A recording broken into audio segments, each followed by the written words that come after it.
నమస్తే, welcome to reflection news. నేను శర్మ. ప్రేక్షకులరా, మనం చేపట్టిన ఆపరేషన్ సింధూర్ అద్భుతంగా అనుకున్నటువంటి టార్గెట్లు రీచ్ అయినాం. ఎక్కడ వెనకంజ వేయకుండా అటు ఉగ్రవాద శిబిరాలను సంహరించినాం, మొత్తం నాశనం చేసి పడేసినాం. ఎయిర్పోర్ట్స్కు సంబంధించినటువంటి వాటిని కూడా ధ్వంసం చేసినాం. అమాయక ప్రజలు ఎక్కడ చనిపోలే పాకిస్తాన్లో. ఎక్కడ కూడా ఏ ఒక్క వ్యక్తి కూడా అమాయకుడు చనిపోలే. అట్లే మనం రీచ్ అయినాం. అయితే సగం వరకు టార్గెట్ సాధించిన సమయంలో పాకిస్తానుడు కాలు పట్టుకున్నాడు. వచ్చి మెసేజ్, దండం పెడతా, కాలు మోపుతా, జర ఆపుండి. అప్పటిదాకా విర్రవీగిర్రు ఆర్మీ వాళ్ళు, సైనికాధిపతులు. ఆర్మీ వాళ్ళు భుజాలు ఎగరెత్తారు, అయిపోయింది, మేము మస్తు బ్రహ్మాండంగా చేసినామని అక్కడ చెప్పుకున్నారు. అక్కడ లేకుంటే తూ అంటారు.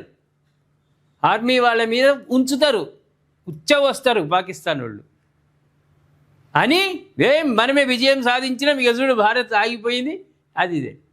కానీ వాళ్ళ విన్నపాన్ని మనం ఒప్పుకోక మిగతా సగం టార్గెట్ ఒక 2 రౌండ్లలోనే ఖతం చేసి ఆపినాం. అంతే. మనం అనుకున్నటువంటి టార్గెట్ కంప్లీట్ చేసుకున్నాం.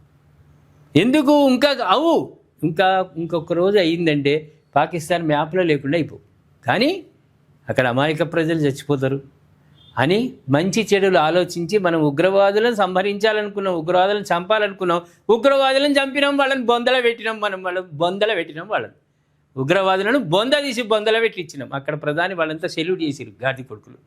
ఉగ్రవాదులకు అక్కడి ఆర్మీ వాళ్ళు, అక్కడి ప్రధానమంత్రి, దేశాధ్యక్షుడు, ఇంకా సిపాయిలు వాళ్ళు పోయి దండాలు పెట్టిరు వంగి చచ్చిపోయిన ఉగ్రవాదులు. కానీ మనం ఏం చేసినాం? వాళ్ళని చంపినాం. ఆ ఘనకార్యం మనది. ఎక్కడ కూడా భారత్ తన టార్గెట్ను వరకే పోయింది తప్ప టార్గెట్ మించిపోలేదు. అందులో వాళ్ళు చొచ్చుకొస్తే నాశనం చేసి పడేసిన ఆర్మీ వాళ్ళను కథం చేసి పడేసిన. చొచ్చుకొచ్చినటువంటి ఆర్మీ వాళ్ళని కూడా సంహరించడం, చంపినాం మనం. అది మన గొప్పతనం. అందుకే కొన్ని సందర్భాల్లో ఆగిపోయింది. ఇప్పుడు అంటారు ప్రతిపక్ష నాయకులు, మహావిద్వాంసులు, చాలా గొప్ప తెలివికల వాళ్ళు, వేత్తలు ఏమంటారు? భయపడ్డది నరేంద్ర మోడీ, భయపడ్డాడు కాదురా, వాళ్ళకు ఉచ్చబోయించడం, వాళ్ళ నిద్ర లేకుండా చేసినాం. వాడు ఎక్కడ వన్నాడో ఉగ్రవాది, వాడి మీదనే బాంబులు ఇచ్చినాం మనం. పక్కన మీద వేయలే, వాచ్మెన్ మీద వాడి మీద వేయలే మనం. ఎవడైతే ఉగ్రవాది ఉన్నాడో వాడిని చంపినాం. ఇది స్పష్టంగా ఇప్పుడు ఎవరు చెప్తున్నారు? CDS అనిల్ చౌహాన్ చెప్పిండు. మనది సింధూరు సక్సెస్ఫుల్, బ్రహ్మాండంగా చేసినాం. మనము ఎక్కడ కూడా ఇబ్బంది పడలేదు. మే 9 రాత్రి నుంచి మే మధ్యాహ్నం వరకు పాకిస్తాన్లోని 11 సైనిక స్థావరాలు, వైమానిక స్థావరాలపై భారత్ దాడులు జరిపింది. చూసిర్రా? హ్యాంగర్లు, రాడార్ కేంద్రాలు, యుద్ధ విమానాలకు గణనీయమైన నష్టం వాటిల్లిందన్నారు. వాడు ఇప్పటికీ దానికి ఇంకా ఇటుకలు పెట్టుకుంటున్నాడు. ఒక ఇటుక పెట్టి దానికి సిమెంట్ వేసుడు, ఇంకో ఇటుక పెట్టి సిమెంట్, అంతే. వాడి వరకు అంతే. వాడు జీవితాంతం గది చేస్తుంటాడు. వాడు పాకిస్తాన్లోని ఏ సైనిక స్థావరమైనా భారత్ బలగాల పరిధిలోనే ఉందనే సందేశం ఇవ్వడమే లక్ష్యం అని చెప్పింది. అదేవిధంగా రావెల్పిండిలోని నూర్ ఖాన్ ఎయిర్ బేస్, రహీం యార్ ఖాన్, బొలారి వంటి కీలక స్థావరాలు తీవ్రంగా దెబ్బతిన్నాయని, ఆ స్థావరాల్లో ఇప్పటికీ మరమ్మతులు కొనసాగుతున్నాయని పేర్కొన్నారు.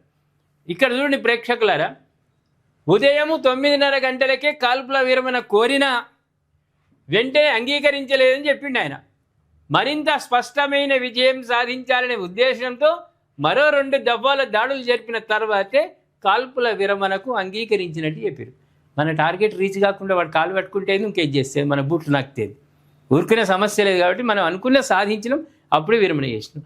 2025 మే 7న పహల్గామ్ ఉగ్రదాడికి ప్రతీకారంగా భారత్ ఆపరేషన్ సింధూర్ ఆరంభించింది. ఇది మనకు అందరికీ తెలుసు. యుద్ధ భూమిలో పరిస్థితులను వేగంగా అంచనా వేసే సామర్థ్యం భారత్ బలగాలకు ప్రధాన బలమని అనిల్ చౌహాన్ అన్నారు. తమ దాడుల ప్రభావంతో పాటు పాకిస్తాన్ దాడుల ఫలితాలను కూడా త్వరగా విశ్లేషించగలిగామని, అందుకే వేగంగా నిర్ణయాలు తీసుకున్నామని తెలిపారు. వాడు శివకాశి పటాకులు వదిలితే అక్కడనే ధ్వంసం చేసినాం. మన బార్డర్ కాదు, సరిహద్దు ప్రాంతానికి 2 కిలోమీటర్లకు 10 కిలోమీటర్ల దూరంనే కథం చేసి పడేసి మనం అనుకున్నటువంటి టార్గెట్ ఆపరేషన్ సింధూర్లో ఉగ్రవాదులు పోవాలి, అక్కడ ఎయిర్ బేస్లు పోవాలనుకున్నాం. వాటి పని చేసినాం, ఊరుకున్నాం, అంతే తప్ప వేరే. ఇప్పుడు ట్రంప్ ఏమైనా గొప్పతనమా? ట్రంప్కు కిరీటాలు పెడతారా, రేపు నోబెల్ బహుమతి ఇస్తారా?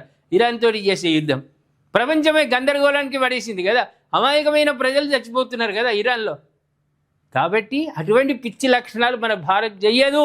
అందులో విశ్వగురువు అక్కడ ఉన్నాడు కాబట్టి మనం మన అమాయకులను చంపినటువంటి ఉగ్రవాదులే కాబట్టి ఉగ్రవాదులను పెంచి పోషిస్తుంది పాకిస్తాన్ కాబట్టి అనుకున్నది సాధించినాం.